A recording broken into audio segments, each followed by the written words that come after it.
Kanye West कैसे एक दिन में $2 बिलियन की नेटवर्थ लूज कर जाते हैं और क्यों एडिडास $500 मिलियन के इजी शूज को जलाने की सोच रही है। I went from being a multi-billionaire to not being able to use my Apple Pay. 4 nights ago, I couldn't use my Apple Pay because somehow Adidas was able to legally go in and freeze my money. Drake को recently XXXTentacion के trial में mention किया गया था।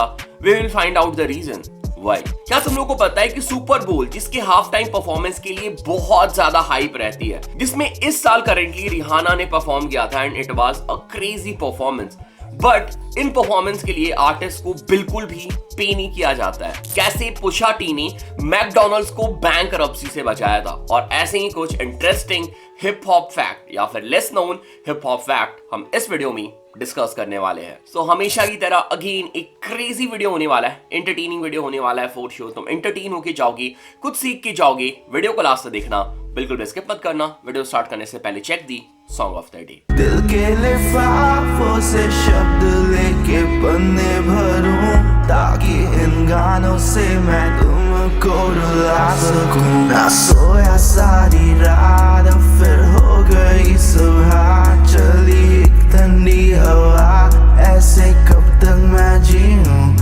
Artist है cos theta और गाने का नाम है इम्पेसेंट। सो भाई के साइड से हमें बहुत ही इमोशनल, मीनिंगफुल और लिरिकल ट्रैक देखने को मिला है। थोड़ी सी मेलोडिक वाइब है, ऑटो ट्यून है गाने में, और ओवरऑल ट्रैक बहुत ही बढ़िया है, मुझे पसंद आया। लिरिक्स बहुत ही प्यारी है, और अगर तुम्हें स्निपेट पसंद आया, एक बार जाके पूरा ट्रैक सुनना, पूरा ट्रैक भी डेफिनेटली पसंद आएगा। सो बहुत ही नए आर्टिस्ट है, सब्सक्राइबर्स इनके अप्रॉक्स 100 के आसपास है, और व्यूज भी ज़्यादा नहीं है ट्रैक पे। 200 बोल रहा हूँ मैं, 2K के आसपास व्यूज है। सो डेफिनेटली सपोर्ट डिजर्व करते हैं। तो अगर तुम्हें स्निपेट पसंद आया तो मैंने गाने का जो लिंक है वो डिस्क्रिप्शन में डाल दिया है, लिंक में क्लिक करना और भाई कमेंट में जाकर ड्रॉप कर देना तुम रैप बॉट के चैनल से आए हो। रैप बॉट ने भाई को ढेर सारा प्यार भेजा है, बढ़िया ट्रैक है। अपनी साइड से कोई फीडबैक है, अगर तुम्हें लगता है कि भाई कहीं इंप्रूव कर सकते हो तो भाई वो भी बता सकते हो। बाकी जरूर से चेक करना, ट्रैक बढ़िया काम है और भाई सपोर्ट बिल्कुल डिजर्व करते हैं। Link is in the description, do check it out.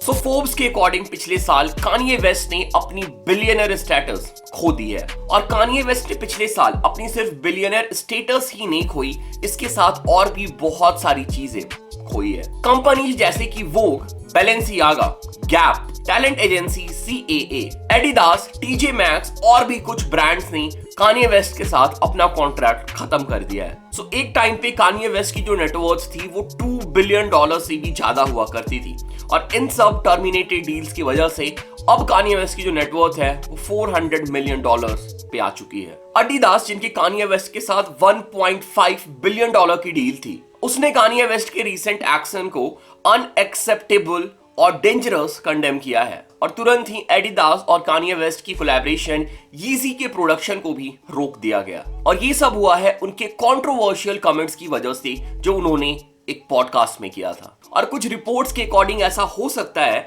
कि एडिडास जो प्री प्रोड्यूस्ड यीजी के जूते हैं जो पहले से बन चुके हैं उसे बर्न कर देगी, और अप्रॉक्स $500 मिलियन के जूते जला दिए जाएंगे, या फिर उन्हें बिना यीजी ब्रांडिंग के डिस्काउंट में सेल कर दिया जाएगा।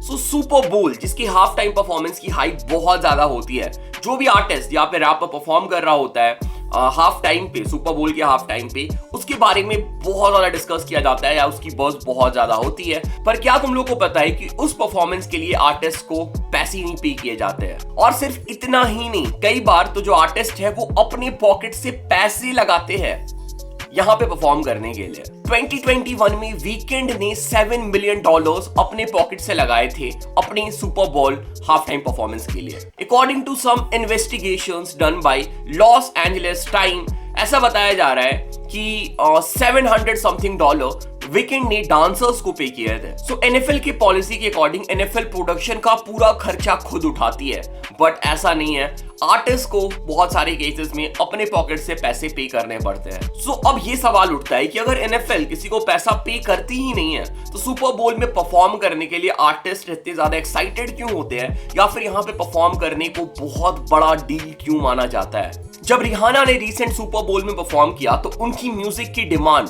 211% स्ट्रीमिंग वेबसाइट्स पे या फिर स्ट्रीमिंग साइट्स पे, एप्स पे इंक्रीज हो गई, और रिहाना की म्यूजिक को 390% डिजिटल सेल्स या फिर डिजिटल परचेज में हाइक मिली। एंड इवन वीकेंड के सुपर बोल परफॉर्मेंस के बाद वीकेंड को 385% उनके एल्बम सेल्स में राइज देखने को मिले। और जब काफी साल पहले लेडी गागा ने सुपर बोल में परफॉर्म किया था तो उनके एल्बम सेल्स 1000% इंक्रीज हो गए थे। तो शायद अब तुम लोगों को समझ आ गया होगा कि क्यों रैपर्स पैसे चार्ज नहीं करते हैं और यहाँ पे परफॉर्म करने की इतनी ज्यादा हाइप बनी हुई है, क्योंकि यहाँ परफॉर्म करने के बाद रैपर्स बहुत ज्यादा बाहर पैसे बनाते हैं।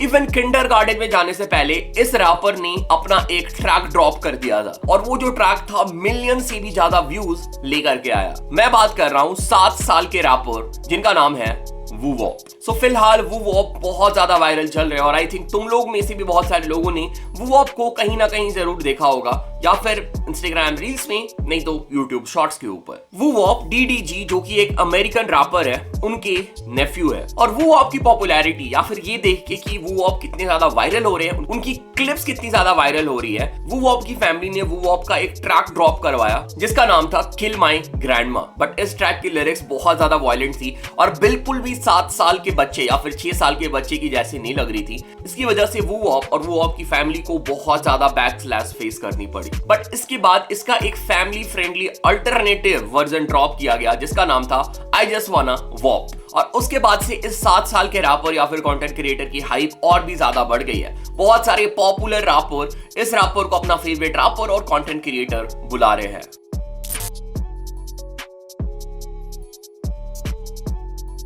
सो ड्रेक और XXXTentacion को हमेशा ही कनेक्ट किया जाता है। सो X को पास हुए अब अप्रॉक्स 5 साल होने जा रहे हैं, और जब से X पास हुए या फिर X से डेथ हुई है, हमें X के साइड से बहुत सारे album, posthumous project and even X की डॉक्यूमेंट्री भी देखने को मिली है। और कुछ टाइम पहले ही कोर्ट में X की ट्रायल भी स्टार्ट हुई अगेंस्ट दी सस्पेक्ट्स जिनको की अरेस्ट किया गया था X के मर्डर के लिए। बट इस ट्रायल के पहले दिन ही एक बहुत ही ज्यादा शॉकिंग न्यूज निकल के आती है कि ट्रायल में ड्रेक का मेंशन किया जाता है as a suspect. And do you think that for one moment, here today, days after the event, he's killed by 2 masked men, right?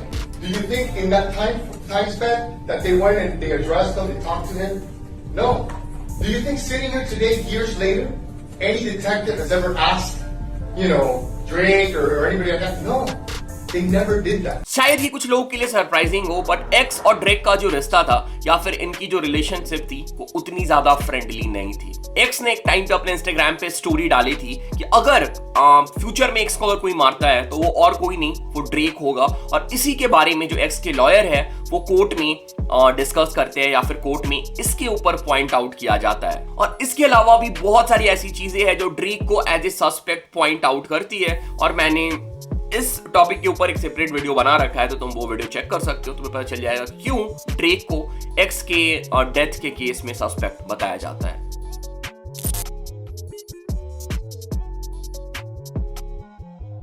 साल था 2003 और इस साल में मैकडॉनल्ड एक बहुत बड़े क्राइसिस से गुजर रहा था। मैकडॉनल्ड्स की जो स्टॉक थी वो गिर चुकी थी, और उस टाइम पे मैकडॉनल्ड्स को एक बहुत ही बढ़िया एड कैंपेन चाहिए था जिसकी वजह से मैकडॉनल्ड्स को फिर से अपने पैरों पे खड़ा होना था। इसके बाद मैकडॉनल्ड्स ने 14 अलग अलग एड एजेंसीज को हायर किया, और उसमें से एक एड एजेंसी ने आई एम लविंग इट, जो कि एक पॉपुलर मैकडॉनल्ड्स का स्लोगन है, उसे तैयार किया। और इसके बाद मैकडॉनल्ड्स को एक जिंगल बनाना था जो कि लोगों के दिमाग में रहे और लोग उसे याद कर पाए। मैकडॉनल्ड्स ने इसके बाद फेरेल विलियम्स को हायर किया, जिन्होंने टिम्बरलेक के लिए एक गाना लिखा और फिर ये जो ट्रैक था वो रेडी टू रिलीज हो गया।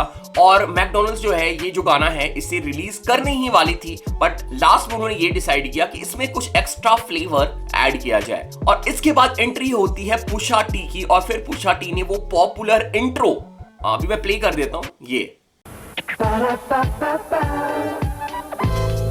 पॉपुलर इंट्रो पुशा टी ने लिखा और फिर टिम्बरलेक ने वो एडवर्टीजमेंट या फिर जो पॉपुलर ट्रैक है मैकडॉनल्ड्स का वो सिंग किया। और इस एड कैंपेन की वजह से सच में मैकडॉनल्ड्स की जो शेयर थी वो ऊपर चली गई और इसके लिए टिम्बरलेक को $6 मिलियन पे किए गए और पुशा टी को ज्यादा नहीं पे किया गया, उन्हें पे किया गया सिर्फ $500,000। और मे बी इतना कम पैसा मिलने की वजह से पुशा टी ने इवन मैकडॉनल्ड के ऊपर डिस ट्रैक भी इसके बाद ड्रॉप कर दिया। Okay, so this was it. These were some of the interesting and less known hip hop facts. अगर तुम्हें इसमें से कुछ फैक्ट पता नहीं थे और कुछ नया सीखने को मिला है, do let me know in the comment. Channel पे पहली बार आए चैनल को सब्सक्राइब कर लो, ऐसे सपोर्ट करते रहो, प्यार दिखाते रहो। इंस्टाग्राम पे फॉलो कर सकते हो, डिस्कॉर्ड ज्वाइन कर सकते हो, कोई नया वीडियो का आइडिया है तो वो सजेस्ट कर सकते हो और ऐसे ही सपोर्ट करते रहो, प्यार दिखाते रहो। ट्विटर पे फॉलो कर लो, रेडिट पे तुम मीम सबमिट कर सकते हो, डिस्कॉर्ड पे आ सकते हो, डिस्कॉर्ड पे हम बात कर लेंगे। So yes, this was it. This was the video. Thanks again. Thanks a lot.